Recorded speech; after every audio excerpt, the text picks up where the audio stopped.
बिस्मिल्लाहिर्रहमानिर्रहीम। अस्सलाम वालेकुम। This is doctor Sadia Nisar Ahmad.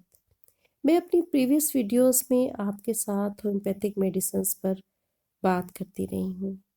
ताहम एक सिलसिला आप सबकी पुरज़ोर ख्वाहिश पर डिजीज़ एंड ट्रीटमेंट का भी शुरू किया गया।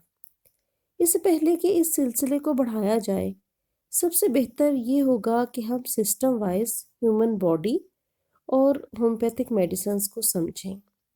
हमारे बहुत से होम्योपैथिक स्टूडेंट्स के लिए ये वीडियोस बहुत कारआमद साबित होंगी, बल्कि होम्योपैथिक स्टूडेंट्स भी और होम्योपैथिक प्रैक्टिशनर्स भी। और इसके साथ साथ वो लोग जो होम्योपैथिक ट्रीटमेंट लेते हैं वो भी बहुत अच्छे से अपनी बीमारी, उसके सिम्टम्स और इन अद्वियात को समझ सकेंगे। इस हवाले से हमारा आज का टॉपिक है क्लिनिकल ऑब्जर्वेशन। जिस वक्त हमारे पास कोई मरीज़ क्लिनिक में आता है तो हम कुछ अहम पॉइंट्स को देखते हैं और हमें कुछ पॉइंट्स को बहुत ज़्यादा नोटिस करने की ज़रूरत होती है। इनमें इन ऑब्जर्वेशंस में सबसे ज़्यादा इम्पॉर्टेंट है टेम्परेचर। क्लिनिकल ऑब्जर्वेशंस में हमारा पहला टॉपिक टेम्परेचर है। टेम्परेचर किसी भी डिज़ीज़ का पेश ख़ैबा होता है। यानी अगर ये कहा जाए कि rise in the body temperature is the earliest sign of disease, तो ये गलत नहीं होगा। नॉर्मल बॉडी टेम्परेचर 98.4 फ़ारेनहाइट और 37 सेल्सियस होता है। थर्मामीटर को हम 2 मिनट तक ज़ुबान के नीचे रख कर चेक करते हैं। इसके अलावा इसे एक्सिला में रख कर भी चेक किया जा सकता है। Temperature taken in axilla is 1 degree less than oral temperature.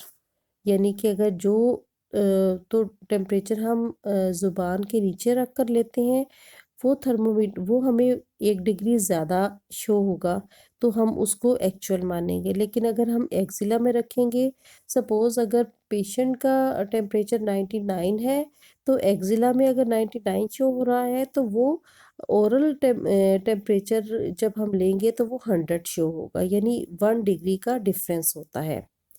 इसके अलावा रेक्टल टेम्परेचर भी लिया जाता है, जो कि अमूमन बच्चों और एल्डरली पेशेंट्स में होता है, लेकिन ये ज़्यादा तरीक़ाकार हॉस्पिटल्स में परफॉर्म होता है। Temperature more than normal is called fever और पायरेक्सिया। यानी टेम्परेचर हरारत अगर हम एक नॉर्मल उसके लेवल से ज़्यादा हम महसूस करेंगे तो उसको हम फीवर या पायरेक्सिया कहेंगे।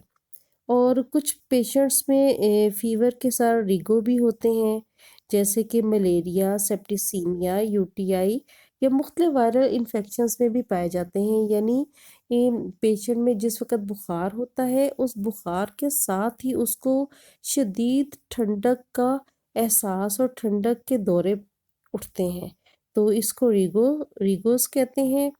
और इसके बाद हम अपने सेकंड टॉपिक की तरफ आते हैं। अब हमारा थर्ड टॉपिक है pulse. Pulse is a wave of pressure transmitted to the peripheral arteries by contraction of heart. In practice, radial artery is palpated at wrist. यानी जो हम अपनी रिस्ट पर आर्टरी को चेक करते हैं और अंदाज़ा लगाते हैं कि पल्स क्या है, वो रेडियल आर्टरी होती है। इसके अलावा डिफरेंट आर्टरीज हैं, जैसे कि ब्रेकियल आर्टरी जो कि बेंड ऑफ एल्बो पर पाई जाती है, कैरोटिड आर्टरी जो कि हमें नेक में मिलती है, एंड फीमोरल आर्टरी जो कि हमें ग्रॉइन में मिलती है।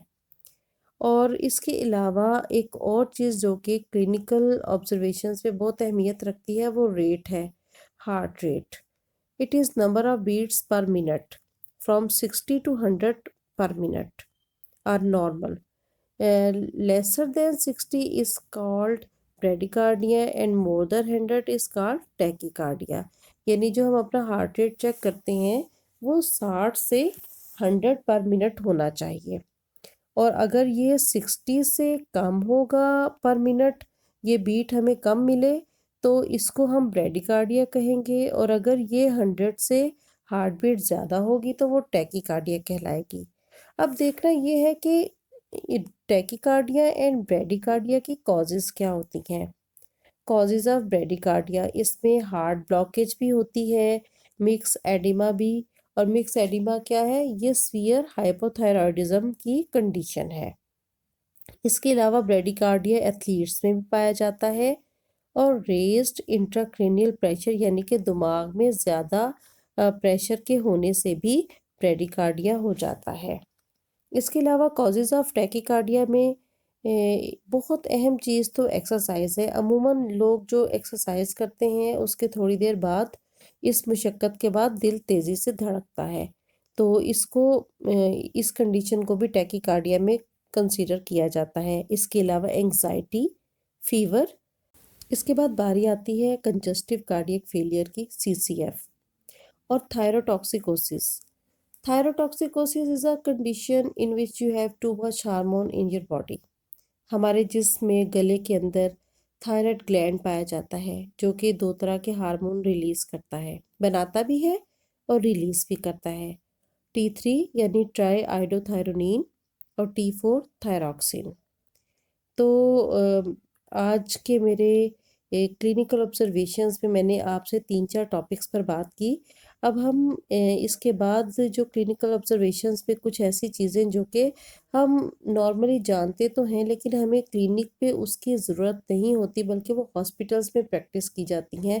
मैं अपनी नेक्स्ट वीडियो में इंशाल्लाह इनको भी डिस्कस करूँगी और उसके बाद हम इनकी मेडिसिन्स की तरफ आएंगे। This is it for today. Thanks for watching. Don't forget to like, subscribe, comment and share.